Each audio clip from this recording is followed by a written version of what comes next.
मौलूद मुक़द्दस हयात अक़दस और फ़ाते अजल खुदाम यसू अल मसीह के नाम में आपकी सलामती हो। हमने इन दिनों में जो सिलसिला शुरू कर रखा है वो है ख़ानदानी ज़िंदगी, और हमने इसका मुख्तलिफ पहलुओं से अब तक जायज़ा लिया है।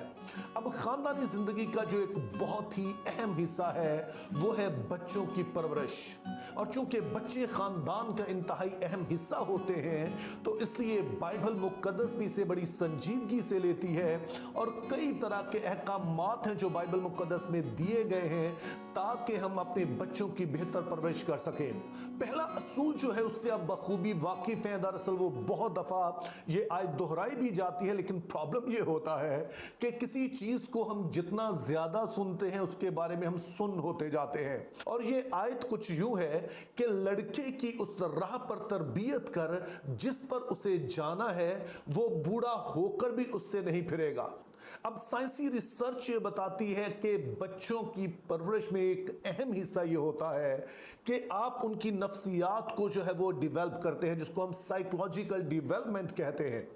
और साइकोलॉजिकल डेवलपमेंट के लिए जो बहुत ही अहम हिस्सा होता है वो शुरू के चंद साल होते हैं। वो मिसाल के तौर पर आप 10 से 12 साल ले लीजिए, जिसमें हम देखते हैं कि बच्चे जो होते हैं वो नफ्सियाती तौर पर जो कुछ उन्होंने बनना होता है वो बन जाते हैं। मेरे जो अपने बच्चे हैं इन्हें खास किस्म की स्टोरीज बड़ी पसंद है जिन्हें कहा जाता है साइकोलॉजिकल थ्रिलर, यानी कि वो स्टोरीज जो कि नफ्सियाती मरीजों के मुतालिक होती हैं, जो बज़ाहिर जो है वो बड़े नॉर्मल नजर आते हैं, लेकिन उनकी नफ्सियात इस कदर डिस्टॉर्टेड होती हैं कि कई तरह की वो काम वो कर गुजरते हैं जो आप किसी नॉर्मल शख्स से आप तवक्को नहीं कर सकते हैं। और उनमें फिर पता ये चलता है कि इनके बचपन में कुछ ऐसा हादसा हुआ था कि कुछ ऐसा बिगाड़ इनके अंदर पैदा हो गया जिससे ये कभी निकले ही नहीं। अब जाहिर है कि हर कोई जो है नफ्सियाती मरीज तो नहीं होता है, लेकिन इससे हम ये समझते हैं कि जो कुछ हमारे बचपन में होता है, जो हमारी जिंदगी की अर्ली स्टेजेस पे जो कुछ होता है उसका हमारी जिंदगी पर बहुत गहरा इंपैक्ट होता है। और इसीलिए बाइबल मुक़द्दस हमें बताती है कि हमने जिस सिमत में बच्चों को लेके जाना है, हमने शुरू के जो चंद साल हैं उन्हें ज़ाया नहीं करना है।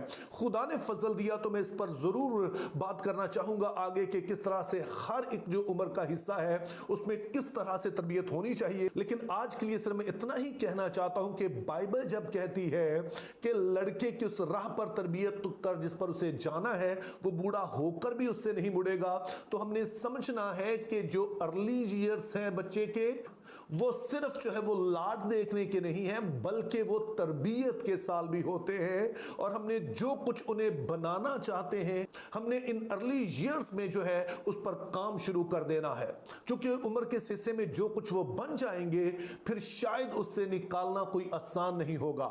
इसी तरह से जो दूसरा असूल है वो भी बहुत ही अहम है। इसके लिए मैं 2 आयतें आपके सामने रखना चाहता हूं। पहली आयत मलाकी की किताब उसके दूसरे बाब से है, जिसमें लिखा है कि क्या खुदा ने एक ही को पैदा नहीं किया, यानी एक ही औरत जो है मर्द के लिए नहीं बनाई, ताकि खुदा तरस नस्ल पैदा हो। इसी तरह से जो दूसरी आयत है वो ये है कि खाओ या पियो या जो कुछ भी करो वो खुदा के जलाल के लिए करो। तो पहली आयत जो है वो बहुत ही अहम है। वो बताती है कि खुदा ने जब खानदानी जिंदगी बनाई तो उसका एक बड़ा मकसद ये था कि मियां बीवी मिलकर अपने बच्चों की परवरिश इस तरह से करें ताकि उनकी जो नस्ल है वो खुदा खौफी में चलने वाली हो।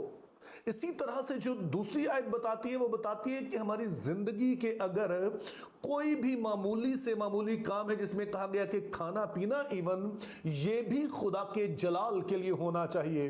क्यों? चूंकि बाइबल मुक़द्दस में यह भी फरमाती है यसाया 43:7 आयत में कि मैंने इन लोगों को अपने जलाल के लिए खलक किया।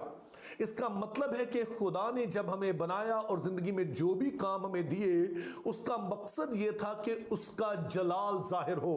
जब हम जलाल कहते हैं तो इससे मुराद यह है कि खुदा हमारी जिंदगी से नजर आए, खुदा की जो खूबियां हैं वो हमारी जिंदगी से नजर आए, ताकि हम में लोग हमारे खुदा को देखें और हमारी सारी अच्छी बातों के सबब हमारे खुदा की ताजीम करें, उसकी तरफ जो वो रागिब हो और उससे वो जो है बरकत पा सकें।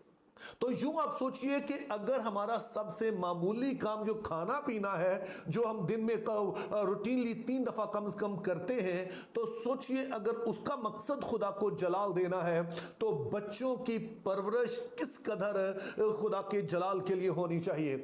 इससे मुराद यह है कि बच्चों को हम इस एहसास के साथ पालें कि हम सिर्फ बच्चों को अच्छी नौकरियां नहीं दिलाना चाहते हैं, बल्कि हमारा असल मकसद यह है कि ये ऐसे लोग बने जो हर जगह मसीह के गवाह हो। जब ये स्कूल्स में जाएं तो वहां पर मसीह के गवाह हो, जब कॉलेजेस में जाएं तो वहां पर मसीह के गवाह हो, जब ये अपनी जॉब्स पर जाएं तो वहां पर मसीह के गवाह हो। अब जब वो मसीह के गवाह बनेंगे तो खुद से वो कामयाब भी होंगे, क्योंकि वो बहुत सारी फजूलियात से बचे रहेंगे। और ना सिर्फ वो फजूलियात से बचेंगे बल्कि वो आपकी भी खिदमत करेंगे, क्योंकि जो खुदा से डरता है वही खुदा के हुक्मों पर अमल भी करता है कि तू अपने माँ बाप की इज्जत करना। तो इस तरह से मेरे अजीजों, ये दूसरा असूल जो है ये इंतहाई अहम है और इसमें इतना पोटेंशियल है कि सिर्फ एक पीढ़ी के अंदर अंदर हम पाकिस्तानी मसीही कौम की हालत जो है वो बदल सकते हैं। जिस्मानी तौर पर ना सिर्फ, बल्कि जब हम खुदा के लिए जिएंगे तो खुदा की मदद हर जगह हमारे साथ होगी और फिर हम बेशक दुनिया में तरक्की करेंगे, क्योंकि खुदा की अपनी ये ख्वाहिश है कि वो हमें सरफराज करे। लेकिन सरफराजी अगर ये सिर्फ अपने ऐशो इशरत के लिए है तो जाहिर है फिर हम खुद गर्ज हैं और फिर हम तवक्को नहीं कर सकते कि खुदा जो है वो हमारा मददगार होगा। लेकिन अगर उसके लिए जिए तो बेशक हमारे लिए ऐसा हो सकता है। इसी तरह से जो तीसरा असूल है वो भी बहुत ही अहम है। वो आपने याद रखना है कि बच्चे जो हैं वो नहीं करते हैं जो आप उन्हें कहते हैं, बच्चे वो करते हैं जो आपको करता देखते हैं। मेरे पास जो बहुत सारी दुआया दरख्वास्तें आती हैं उनमें से एक ये होती है कि हमारे बच्चों के लिए दुआ करें, वो जवान हो गए हैं लेकिन वो चर्च नहीं जाना चाहते हैं, वो जो है हमारी बात नहीं सुनते हैं। तो मेरे अजीजों, बेशक उसमें बच्चों का कसूर होगा, बहुत सारी और बातों का कसूर होगा, लेकिन शायद उसमें हमारा कसूर भी हो।